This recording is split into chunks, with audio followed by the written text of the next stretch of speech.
Okie dokie. So once we are in the real world, now we have these amphidromic points and the co-tidal lines going counterclockwise in the northern hemisphere, clockwise in the southern hemisphere. They're going to hit the coast, the estuaries, the bays, and the tides are coming really fast. And they have to have the flood tide and the ebb tide and interact with the topography and so on and so forth. So obviously you're going to end up with tidal patterns that are not so simple anymore.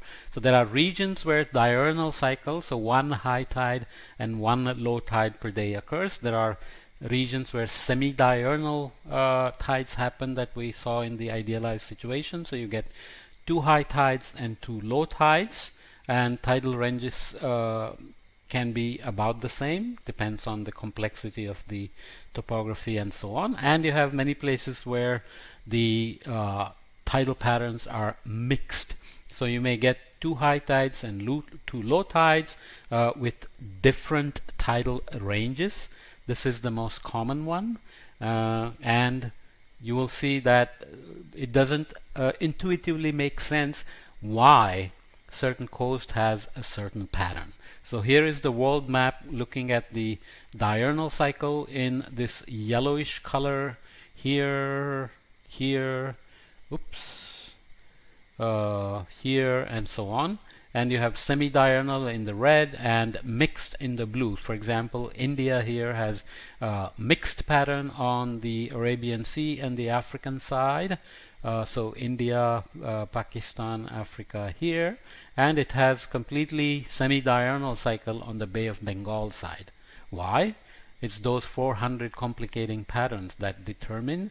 Red Sea has all semi-diurnal, most of Africa has all semi-diurnal, US has mixed on the Pacific side and mostly semi-diurnal here with diurnal cycle in the Gulf of Mexico. Okay, so tidal cycle here, the datum we defined before, you have a low tide, high tide, low tide, high tide. So you have two low tides and two high tides in a day. So you have a diurnal tidal pattern.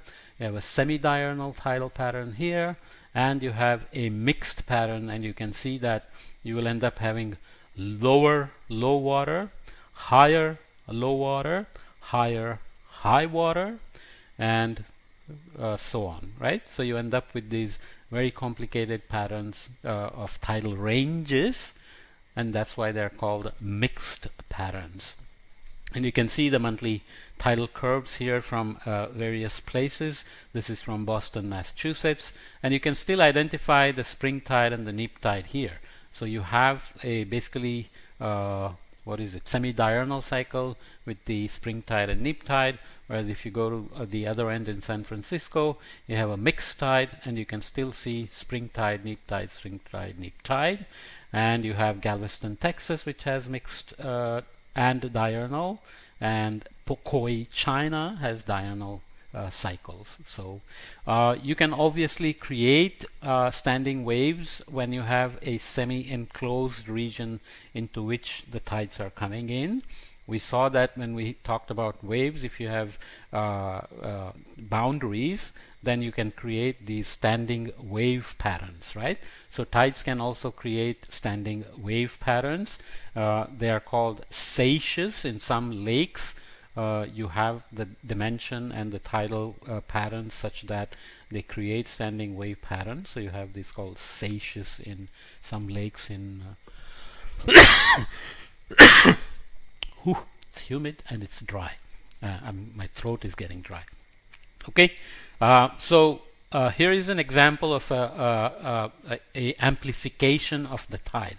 Bay of Fundy is very famous for that. Here it is in Nova Scotia and New Brunswick, where Bay of Fundy, as the tides come in, because of the shallowing of the topography and the narrowing of the estuary and so on, the tidal ranges is something like 17 meters, I think. You can look it up, but you can see that the ship comes in at high tide, and when the tide goes out, the ship is sitting here at the bottom.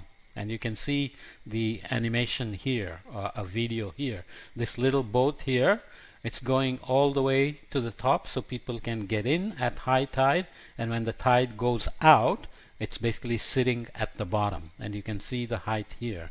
Okay, so tidal amplification is quite common in many estuaries where the topography and the narrowness and the changes in the tidal range can create tidal amplifications which can be several meters. Okay, so tides are fun. There are places where you can go to watch such tidal amplifications. We will look at one example.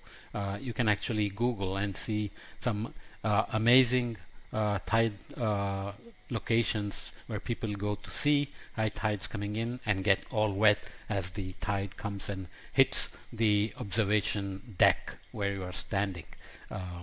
It's safe, but it's fun to watch as well, so see if you can find one in your neighborhood.